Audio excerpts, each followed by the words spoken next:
사도신경으로 우리의 신앙 고백하도록 하겠습니다. 나는 전능하신 아버지 하나님 천지의 창조주를 믿습니다. 나는 그의 유일하신 아들 우리 주 예수 그리스도를 믿습니다. 그는 성령으로 잉태되어 동정녀 마리아에게 나시고 본디오 빌라도에게 고난을 받아 십자가에 못 박혀 죽으시고 장사된 지 사흘 만에 죽은 자 가운데서 다시 살아나셨으며 하늘에 오르시어 전능하신 아버지 하나님 우편에 앉아 계시다가 거기로부터 살아있는 자와 죽은 자를 심판하러 오십니다. 나는 성령을 믿으며 거룩한 공교회와 성도의 교제와 죄를 용서받는 것과 몸의 부활과 영생을 믿습니다. 아멘. 지금부터 오순절후 셋째 주일 예배 하나님 앞에 올려드리도록 하겠습니다.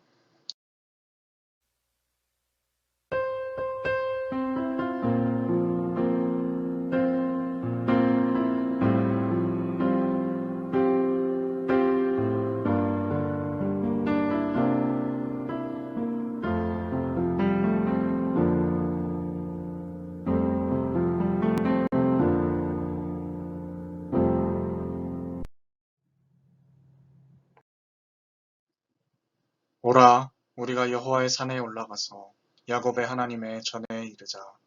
그가 그의 도를 가지고 우리에게 가르치실 것이니라. 우리가 그의 길로 행하리라 하리니 이는 율법이 시온에서부터 나올 것이요 여호와의 말씀은 예루살렘에서부터 나올 것임이라. 아멘. 사랑의 하나님, 이번 한 주도 주님의 품 안에 잘 안아주시다가 이 시간 거룩한 주일을 맞이하여 주 앞에 나와 예배할 수 있도록 인도하시는 은혜에 감사를 드립니다. 예배하는 이 시간 성부, 성자, 성령, 삼위일체 하나님 한 분만 홀로 영광 받아주시고 이 시간 예배를 드리는 우리에게는 하늘의 기쁨으로 충만케 하여 주시고 하나님을 더 깊이 알아가는 이번 예배 시간이 되게 하여 주옵소서. 함께 하실 줄 믿사오며 이 모든 말씀 예수님의 이름으로 기원하옵나이다. 아멘.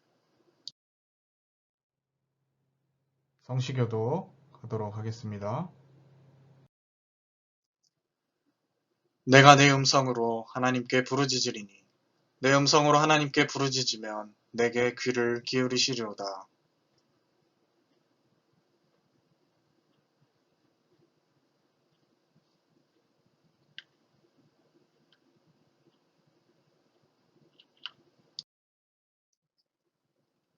곧 여호와의 일들을 기억하며 주께서 옛적에 행하신 기이한 일을 기억하리이다.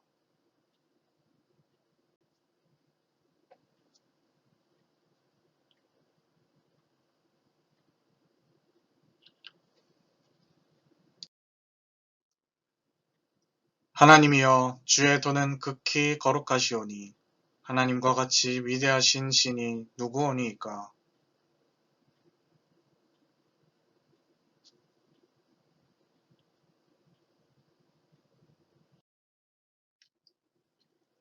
주의 팔로 주의 백성 곧 야곱과 요셉의 자손을 속량하셨나이다.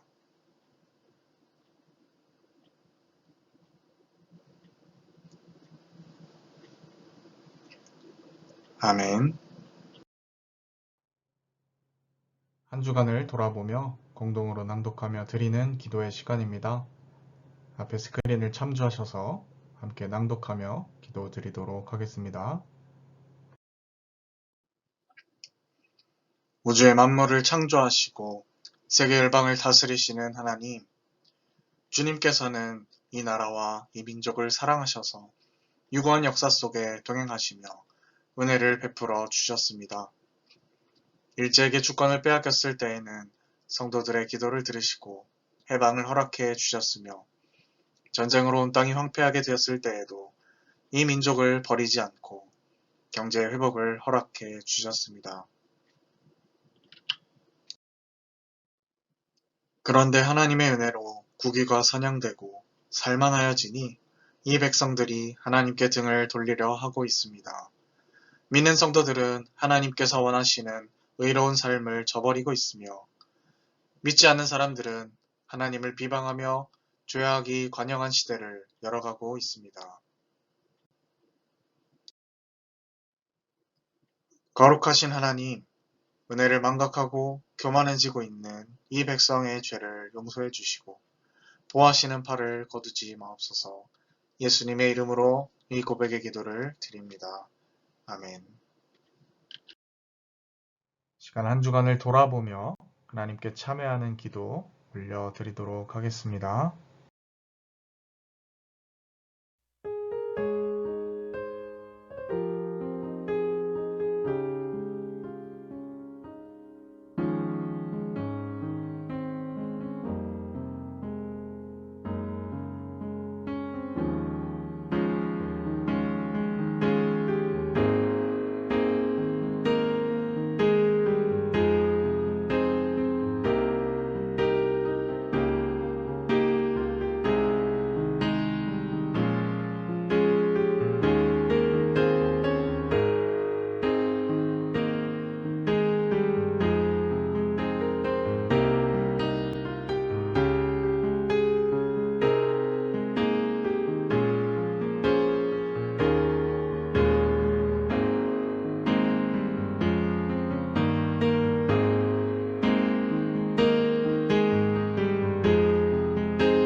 진심으로 하나님 앞에 자신의 죄를 뉘우치고 또 참회하며 용서를 구하는 자에게 주시는 하나님 용서의 말씀 다 함께 봉독하도록 하겠습니다.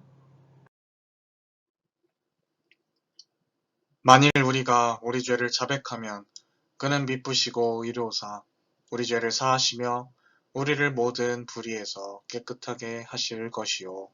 아멘. 예수 우리 왕이여 함께 찬양 드리도록 하겠습니다.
오늘 하나님께서 우리에게 주신 말씀은 누가복음 9장 51절에서부터 62절까지 말씀입니다.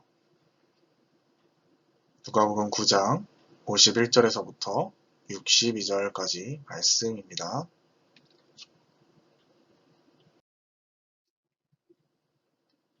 예수께서 승천하실 기약이 차감해 예루살렘을 향하여 올라가기로 굳게 결심하시고 사자들을 앞서 보내심에 그들이 가서 예수를 위하여 준비하려고 사마리아인의 한 마을에 들어갔더니 예수께서 예루살렘을 향하여 가시기 때문에 그들이 받아들이지 아니하는지라. 제자 야고보와 요한이 이를 보고 이르되 주여 우리가 불을 명하여 하늘로부터 내려 저들을 멸하라 하기를 원하시나이까. 예수께서 돌아보시며 꾸짖으시고 함께 다른 마을로 가시니라. 길 가실 때 어떤 사람이 여짜오되 어디로 가시든지 나는 따르리이다. 예수께서 이르시되 여우도 굴이 있고 공중의 새도 집이 있으되 인자는 머리 둘 곳이 없도다 하시고 또 다른 사람에게 나를 따르라 하시니 그가 이르되 나로 먼저 가서 내 아버지를 장사하게 허락하옵소서. 이르시되 죽은 자들로 자기의 죽은 자들을 장사하게 하고 너는 가서 하나님의 나라를 전파하라 하시고 또 다른 사람이 이르되 주여 내가 주를 따르겠나이다마는 나로 먼저 내 가족을 작별하게 허락하소서. 예수께서 이르시되 손에 쟁기를 잡고 뒤를 돌아보는 자는 하나님의 나라에 합당하지 아니하니라 하시니라. 아멘. 오늘 말씀 진정한 제자가 되자라는 제목으로 말씀 나누도록 하겠습니다. 네, 여러분 한 주간도 평안히 잘 지내셨습니까? 여러분 혹시 필찻이라는 말이 어떤 뜻인지 혹시 아십니까? 필찻, 줄임말인데요. 필요할 때만 찾는다라는 그런 뜻입니다. 혹시 주변에 그런 사람 한 번쯤은 있지 않으십니까? 평소에 연락을 한 번도 하지 않다가 아쉬울 때만 전화해서 또 들어주면 또 연락 안 하고 그러한 사람들 있죠. 그런 사람들에게 이런 어떤 부탁을 갑작스럽게 당하거나 연락을 흔히 표현해서 당하실 때 어떠십니까? 기분이 별로 좋지 않죠. 별로 가까이 하고 싶지 않은 사람들일 겁니다. 그래서 전문 용어로 손절하고 싶은 사람들이라고 할 수가 있겠어요. 혹은 내가 가지고 있는 것 중에 필요한 부분만 찾는 것도 필찻이라고 할 수 있을 것 같습니다. 연인이나 친구 사이에서도 마찬가지겠죠. 야, 너 돈 얼마 있니? 아니면 너 뭐 할 줄 아는 거 있니? 이것 좀 해줘라, 저것 좀 해줘라. 이런 이유도 필찻에 해당된다고 할 수 있겠습니다. 자, 이런 사람들이 왜 별로 우리에게 달갑지 않게 여겨집니까? 말하는 것을 그 자체보다 수단으로서만 대우하고 여기기 때문일 겁니다. 자, 이것이 줄임말까지 유행하는 것을 보면 굉장히 이런 사례가 주변에 많이 있다라는 거고 사람들이 거기에 공감대를 느끼고 또 같이 분노한다는 그런 이야기가 되겠죠. 자, 그런데 이런 필찻은요, 오늘 우리가 함께 읽은 말씀에도 똑같이 적용되는 것을 확인할 수가 있습니다. 우리 하나님을 필요할 때만 혹은 필요한 부분만 찾아 쓴다라는 이야기인 것이죠. 무슨 얘기인지 더 자세히 함께 살펴보았으면 좋겠습니다. 자, 오늘 말씀을 살펴보면 예수님께서 예루살렘을 올라가려고 하시는 여정 중에 일어난 일을 다루고 있습니다. 예수님께서는 이제 예루살렘에 가셔서 하나님의 뜻을 완성하셔야 하는 그러한 사명이 있으시고 자신이 승천해야 할 때를 분명히 알고 계셨습니다. 그래서 예루살렘으로 주님께서 향하고 계시는데 이 사마리아라는 마을을 지나가야 하는 그러한 상황인 겁니다. 그런데 이 마을 사람들로부터 통행할 것을 거부당하고 계세요.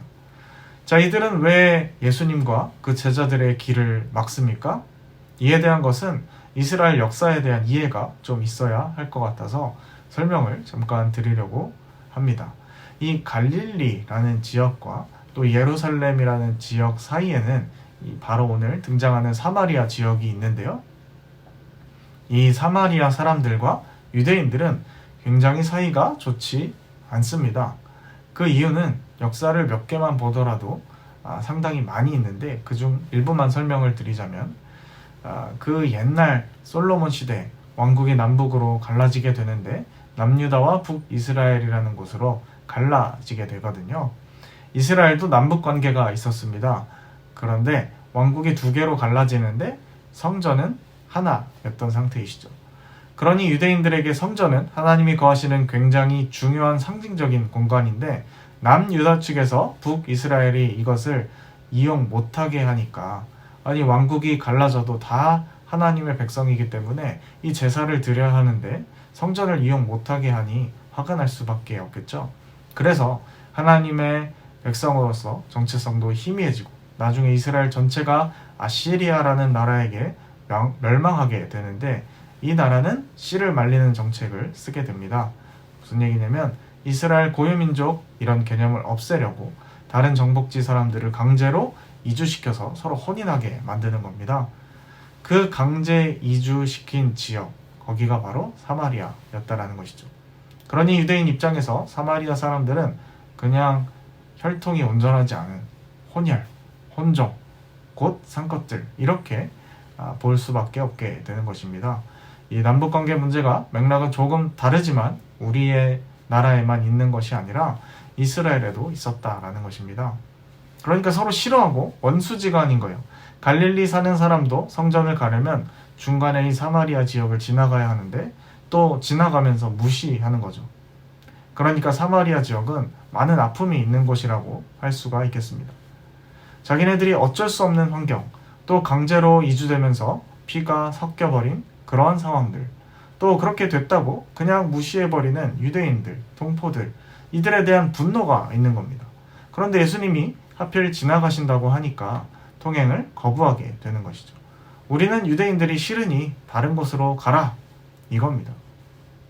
그러니 예수님 순행하던 야고보와 요한이 화가 치밀어 올랐나 봅니다. 그래서 그들이 예수님께 건의하는 것을 오늘 말씀을 통해 확인할 수가 있죠. 우리가 하늘에서 불을 내려 저들을 몽땅 태워버릴까요? 우리가 라는 표현이 재미있습니다. 마치 자기네들이 대단한 능력을 가진 것처럼 원하면 바로 하늘에서 불을 내려서 심판을 내릴 수 있는 그러한 권한이 있는 것처럼 지금 이야기하고 있는 것이죠. 자, 이 말은 예수님 보고 이런 벌을 내릴 수 있게 자기들에게 능력을 달란 이야기일 겁니다.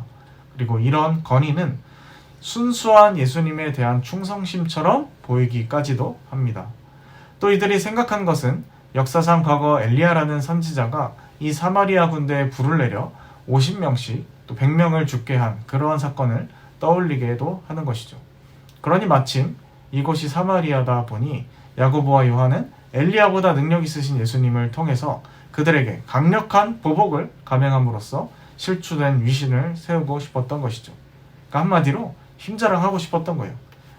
이게 예수님을 섬기는 제자들의 클래스다. 이런 것들을 한 번쯤 과시하고 싶었던 겁니다. 자, 그러니 예수님께서 이 제자들의 마음을 다 간파하시고 그들의 꾸짖으시는 것을 볼 수가 있죠. 그것은 예수님의 방법이 아니기 때문입니다. 구약 시절에는 하나님의 주권에 의해서 심판이 필요했기 때문에 그렇게 한 것이지 예수님께서는 자기들의 기분 내키는 대로 힘을 과시하는데 능력을 절대 사용하지 않으십니다. 또 예수님께서는 가슴 아픈 상처를 가지고 유대인들을 거부하는 이 사마리아인들에 대한 긍휼한 마음을 가지고 계셨던 것이죠. 그런데 제자들은 이 마음을 몰라주고 그냥 자기들이 거부당한 것에 분노하여서 힘을 남용하려고 하니 이것을 꾸짖으신 것이라고 이해할 수가 있겠습니다. 이게 오늘 말씀에 등장한 첫 번째 필찻이라고 할 수 있겠습니다.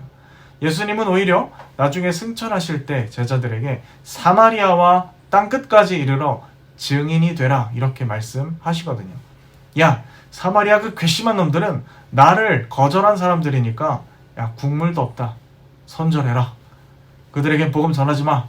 이렇게 하지 않으시고 그들도 복음이 필요한 사람들이니 하나님의 자비와 긍휼이 필요한 사람들이니 그들도 함께 챙겨라.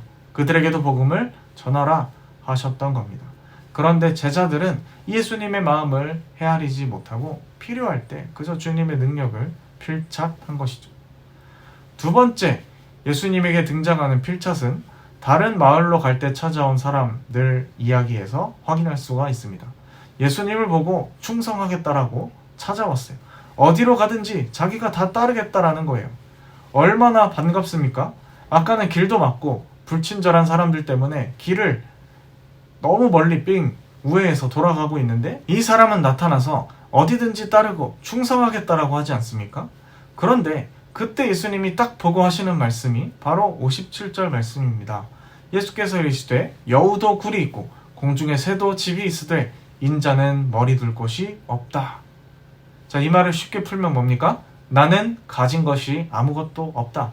집도 없고 잘 곳도 제대로 없다. 이런 겁니다.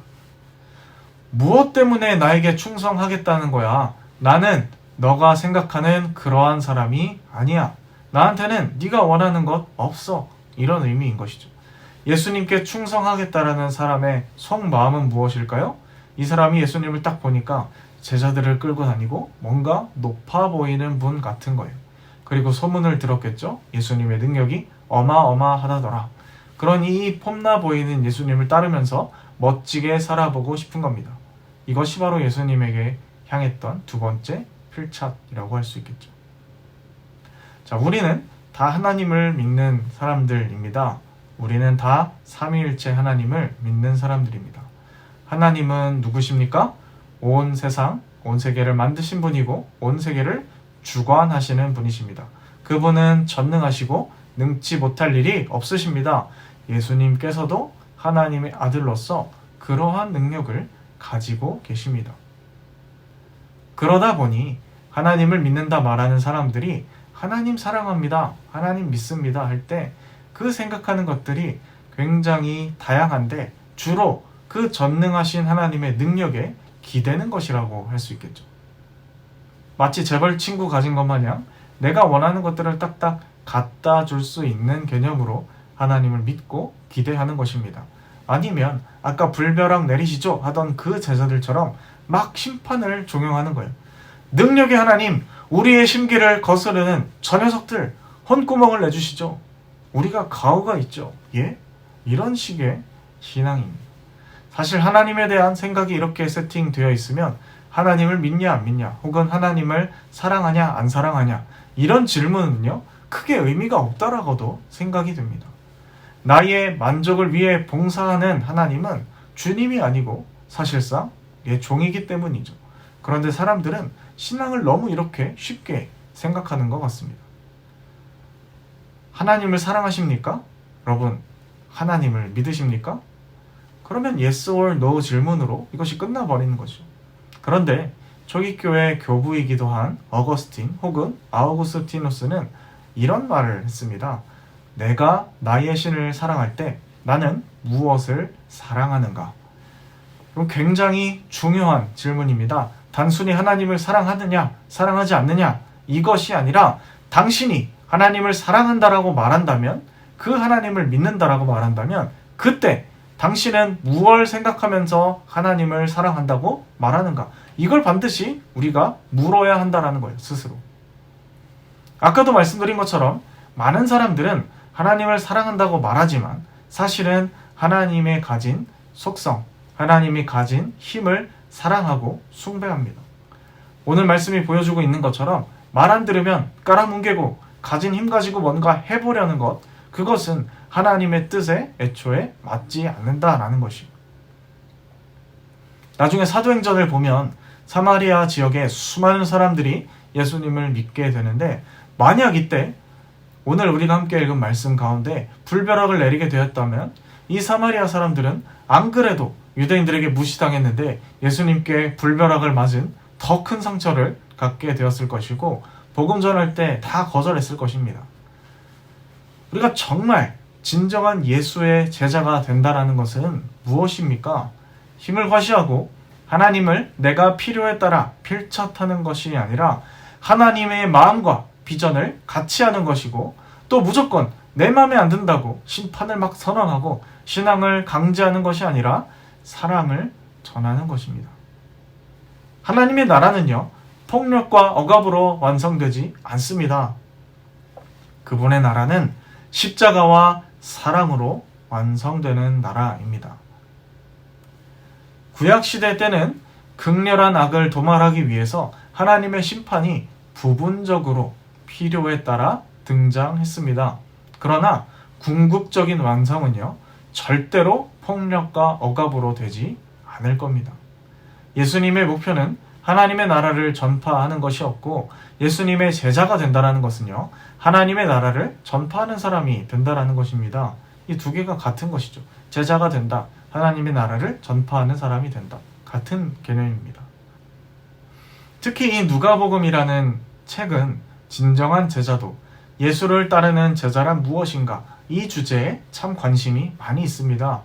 적어도 예수님의 제자라면 어떠한 사람이어야 할 것인가, 이것에 대해서 말할 때 예수님에게서 뭔가 다른 꿍꿍이를 가지고 있는 사람, 그런 사람은 제자가 될 수 없다라고 말하고 있는 것입니다. 자, 그러면 어떤 사람이어야 합니까? 이것에 대해서도 뒤에 본문이 우리에게 이야기를 해주고 있습니다. 예수님께서 한 명을 부르십니다. 나를 따르라 하니까 아버지 장례를 치르고 오게 해달라고 말하지 않습니까? 그러니까 예수님께서 그것을 놀랍게도 거절하십니다. 죽은 자들은 죽은 자들이 장례를 치르게 하고 너는 나를 따르라, 이렇게 말씀하시죠. 아니, 예수님이 어떻게 이런 아버지 장례도 무시하고 마치 패드립과 같이 이런 말씀을 하시나, 이렇게 생각하실지도 모르겠습니다. 그런데 우리가 오해하시기 전에 우선 1세기 유대인들의 매장 풍습에 대해서 살펴볼 필요가 있습니다. 전통적으로 유대인들은 유목민이었고요. 더운 지역에 살았기 때문에 사람이 죽으면 바로 그날 장사를 지내는 것이 관례였다라고 합니다. 그래서 주로 땅에 묻는 것을 매장이라고 부르죠. 그런데 매장을 잘 안 하고 일반적으로 동굴, 자연 동굴이거나 인공 동굴에 시신을 안치했다라고 합니다. 그런데 이런 동굴은 1인만 쓰는 것이 아니라 가족들이 같이 쓰고 통상 가족묘로 사용이 되곤 했죠. 그래서 시신이 다 부패하면 뼈가 남게 되는데 그것을 유골함에 넣어야 된다라고 합니다. 그래서 그것을 2차 장례, 2차 장사 지냄이라고 불렀습니다. 이런 장례 풍습은 옛날부터 계속 있던 것이 아니라 약 주전 30년경부터 주후 70년경까지 매우 짧은 기간 동안 예루살렘 근교에서 유행한 장례 풍습이라고 합니다. 그런데 이게 문제는 땅에 묻는 것이 아니라 동굴에 그냥 놓는 것이니까 시신이 정말 썩을 대로 다 썩고 최종적으로 뼈만 남으려면 너무나 많은 시간이 걸리는 거예요. 1년 넘게 걸렸다라고 합니다, 통상. 그런데 오늘 본문에 나오는 제자 중 하나가 아버지를 장사하고 따르겠다라고 했을 때 이미 이 아버지는 돌아가셔서 1차 장례를 마친 상태고요. 이 사람, 제자 후보생이라고 표현해보면 이 후보생은 지금 아버지에 대한 2차 장례까지 다 마치고 주님을 따르겠다라고 요청한 것이라고 할 수 있겠죠. 그러니까 도대체 예수님을 따라야 하는데 너무 큰 지연이 되어 있는 것입니다. 그러니 예수님께서 야, 뭐가 우선순위인 것인가? 이미 아버지는 가족묘에 잘 안장되어 계시니 너는 나를 따라라, 이렇게 말씀하신 겁니다. 원래부터 있던 장례의 전통도 아니고 갑자기 유행한 그 길고 긴 장례 예식을 다 지키느라 예수를 따르지 못한다는 것은 너무 터무니없다라는 것이죠. 62절의 말씀도 마찬가지입니다. 예수님을 따르는 진정한 제자는요, 하나님의 일이 가장 1순위여야 한다라는 것이, 이것저것 다 하고 시간이 남으면 주님을 따르겠습니다. 여러분, 이런 것은 제자가 아니라는 것이에요. 자, 오늘 말씀을 정리해보고자 합니다. 누가 진정한 제자일까요? 오늘 말씀처럼, 말씀의 제목처럼 누가 진정한 제자이겠습니까? 오늘 말씀은 누가 진정으로 예수를 믿고 따르는 자인지를 분명히 우리에게 가르쳐 줍니다. 진정한 예수님의 제자는 예수님의 이름으로 힘과 능력을 자랑하고 폭력과 억압으로 뭔가를 하려는 사람은 아니다. 도리어 예수님처럼 희생과 섬김을 실천하는 사람이라고 할 수 있겠습니다. 함부로 심판하는 사람 아니라 그 사람 한 명 한 명의 이야기와 아픔을 돌아보고 헤아릴 수 있는 사람입니다. 주님을 따른다라는 것은요, 무조건 꽃길만 걷는 것 아닙니다. 하나님께 헌신하는 것이 정말로 고통스러운 순간일 수도 있습니다. 순간이 아니라 우리의 생이 어쩌면 대부분 고난으로 범벅이 될 수도 있습니다. 이거 힘으로 확 뒤집어버려 하고 싶은 순간에도 예수님의 고난을 생각하며 십자가의 길을 묵묵히 걷는 사람, 그 사람이 바로 하나님께서 찾으시는 예수의 제자입니다. 예수님 스스로도 머리 둘 곳이 없다라고 말씀하셨죠. 바라기는 함께 이 말씀을 나누고 있는 여러분들 모두가 한 명 한 명 진정한 예수의 제자가 될 수 있기를 바랍니다. 물론 우리는 연약합니다. 우리는 본성적으로 참 연약하죠. 그래서 우리 힘과 능력으로는 제자들처럼 불벼락 내리고 싶은 우리의 성질머리, 성미를 이겨낼 수 없을 겁니다. 그러나 성령께서 우리의 연약함을 도우십니다. 그 성령을 의지하여 우리의 신앙의 여정을 차근차근 계속해서 걸어가고 또 완성해 나가는 우리가 되었으면 좋겠습니다. 주님께서 우리와 함께 하십니다. 진정한 제자가 될 수 있도록 우리를 다듬어 가시고 빚어 가실 줄 믿습니다. 기도하겠습니다. 하나님 아버지, 오늘 말씀을 통하여 진정한 예수의 제자가 된다라는 것은 힘을 과시하고 필요할 때만 주님을 찾는 방식으로 신앙생활을 하는 사람들이 아니라 주님의 말씀과 주님의 마음이 무엇인지를 늘 헤아리며 사람들을 돌볼 줄 아는 희생과 섬김, 또 주님께서 걸어가셨던 십자가의 길을 걷는 사람임을 다시금 말씀을 통하여 확인합니다.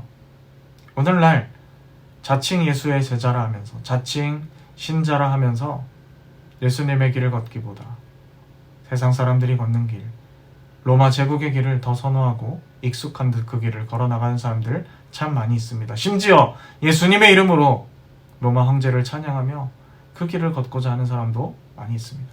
주님, 저희들에게 함께하여 주셔서 성령을 통하여 분별력을 허락하시고 매일매일 묵상 가운데 주님의 성품을 닮아가게 하셔서 우리의 노선이 세상에 더 가깝게 하나님의 나라의 정도에서 이탈해 있다면 다시금 우리의 길을 온전한 길로 인도하여 주시고 진정한 제자가 되는 길로 우리를 다듬어 가시고 훈련시켜 주옵소서. 우리에게 가능성 없지만 우리를 가능케 하시는 성령의 역사를 신뢰합니다. 우리 함께 하시고 인도해 주옵소서. 함께 하실 주 믿사오니 모든 말씀 예수님의 이름으로 기도드립니다. 아멘. 이 시간 우리의 삶을 결단하며 또 우리의 소유 일부를 하나님 앞에 봉헌 드리도록 하겠습니다. 예수로 살리 함께 찬양 올려드리겠습니다.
예수의 것이니 내 전부 대신 예수로 살리.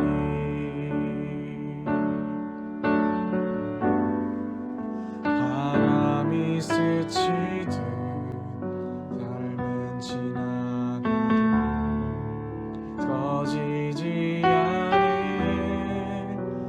소망이 있네. 그 길을 떠나서 헤매는 자들이 주를 찾도록 나 살기 원하네.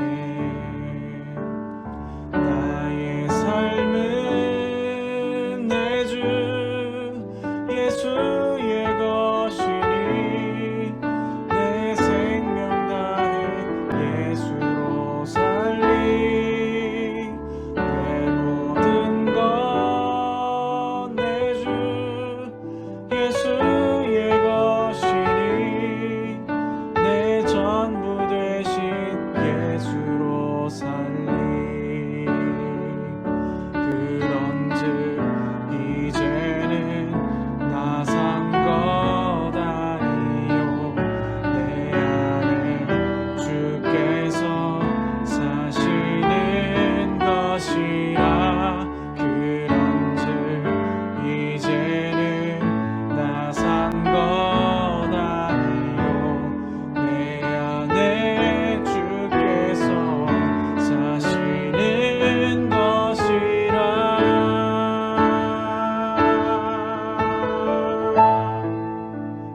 나의 삶은 내 주 예수의 것이니 내 생명 다해 예수로 살리.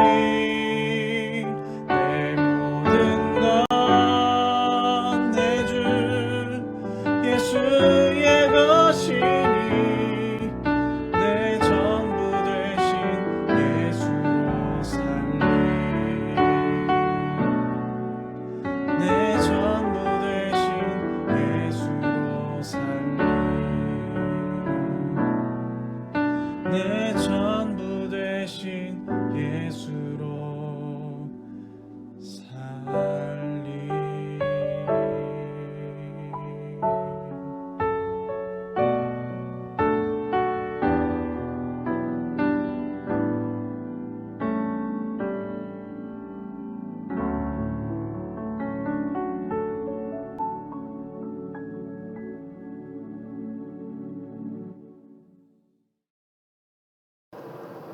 하나님 아버지, 오늘도 주님 전에 나아와 주님의 이름을 높이고 찬양하며 귀한 말씀을 듣게 하심을 감사드립니다. 우리가 이 시간 말씀을 통하여 확인한 것처럼 저희들 필요할 때만 주를 찾는 자들 되지 않게 하시고 매일매일 주님을 만나고 교제하며 주님의 마음을 헤아리고 또 그 주님의 성품을 따라 십자가의 길을 온전히 걸어나가는 저희 모두가 되게 하여 주옵소서. 저희들의 아름다운 모습으로 살아갈 때 세상이 저희들의 모습을 보고 주님을 알아가는 복음의 귀한 통로가 되기를 소망합니다. 이 말씀을 함께 나누고 들었던 저희들 모두에게 귀한 마음을 허락하셔서 저희를 통하여 하나님 나라가 확장되는 위대한 일들이 일어나게 하여 주옵소서. 함께 하실 줄 믿사오며 이 모든 말씀 예수님의 이름으로 기도드립니다. 아멘.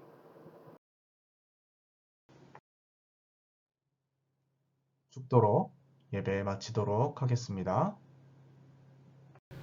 지금은 우리 구주 예수 그리스도의 은혜와 하나님 아버지의 극진하신 사랑하심과 성령의 인도 역사 충만케 하시며 오늘 함께 말씀을 듣고 진정한 예수의 제자가 되어 하나님을 필요할 때만 찾는 것이 아니라 매일의 삶 가운데 주님을 찾고 사모하며 묵상하며 그 예수님께서 걸어가신 십자가의 길을 나도 따르기 원합니다. 그렇게 고백하고 걸어가길 마음속에 다짐하는 주님의 백성들 머리 위에 지금부터 영원까지 함께 하시기를 축원하옵나이다. 아멘.